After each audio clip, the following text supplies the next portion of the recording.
ఈరోజు ఉదయం వరంగల్ ఎన్ఫోర్స్మెంట్ విభాగానికి చెందినటువంటి ఇన్స్పెక్టర్ మరియు అసిస్టెంట్ సూపరింటెండెంట్ గారు సిబ్బంది మన మహబూబాబాద్ రైల్వే స్టేషన్ పరిసర ప్రాంతాల్లో ఎక్సైజ్ నేరాల నిమిత్తం తనిఖీలు నిర్వహించే సమయం లోపల రైల్వే స్టేషన్ ఎదురుగా పార్కింగ్ స్లాట్లో ఇద్దరు వ్యక్తులు అనుమానాస్పదంగా ఉండడంతో వాళ్ళను ఆపడానికి మన సిబ్బంది ప్రయత్నం చేశారు.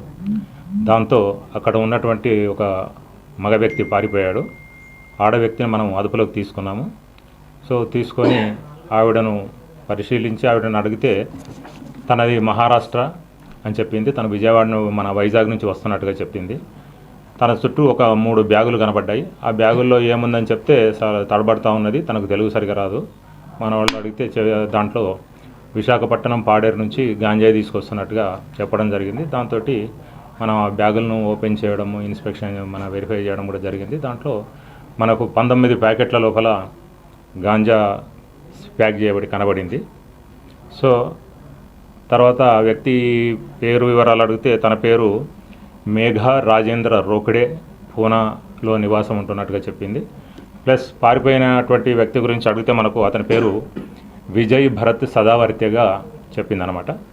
వీళ్ళిద్దరు కూడా వైజాగ్ జిల్లా లోపల పాడేరు గ్రామం లోపల గాంజాయి తీసుకొని పూనాకు తీసుకొని వెళ్తూ ఉన్నారు. ఆ వెళ్ళే క్రమం లోపల మనకు ఈ మహబూబాద్ దగ్గర ట్రైన్ మార్చడం కానీ లేకుంటే ఒక ప్రయాణ వేరే రకంగా మార్చుకోవడానికి దిగినటువంటి ప్రయత్నం లోపల మనకు ఈరోజు దొరికిపోయారు వీళ్ళు.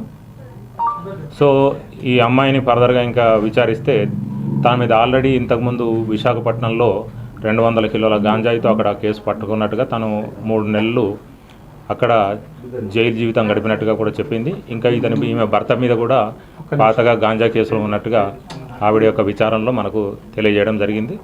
ఈ మొత్తం ప్యాకెట్లలో మనం ఓపెన్ చేస్తే దాంట్లో మన 42.63 కిలోల గాంజాయి ఉంది. దీని యొక్క మార్కెట్ వాల్యూ పెట్టుకున్నటువంటి గాంజాయి విలువ సుమారు 10,50,000గా ఉంటుంది. సో పారిపోయిన వ్యక్తి గురించి డీటెయిల్స్ అన్ని తీసుకోవడం జరిగింది.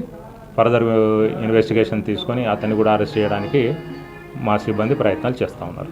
ఇది మనకు మా డైరెక్టర్ శ్రీ కమల్ హాసన్ రెడ్డి గారు ఈ జనవరి 21 నుంచి మన 31 వరకు 21 నుంచి 31 వరకు ఒక స్పెషల్ డ్రైవ్, అంటే మాదక ద్రవ్యాల మీదనే ఒక ప్రత్యేకమైనటువంటి చర్య తీసుకోవడానికి ఉద్దేశించినటువంటి రేడ్స్ నిర్వహిస్తున్నాము. రాష్ట్ర వ్యాప్తంగా జరుగుతూ ఉంది ఇది. అందులో భాగంగానే ఈరోజు మనం మహబూబాబాద్ రైల్వే స్టేషన్ సమీపంలో మనం ఈ తనిఖీలు నిర్వహించడం జరిగింది.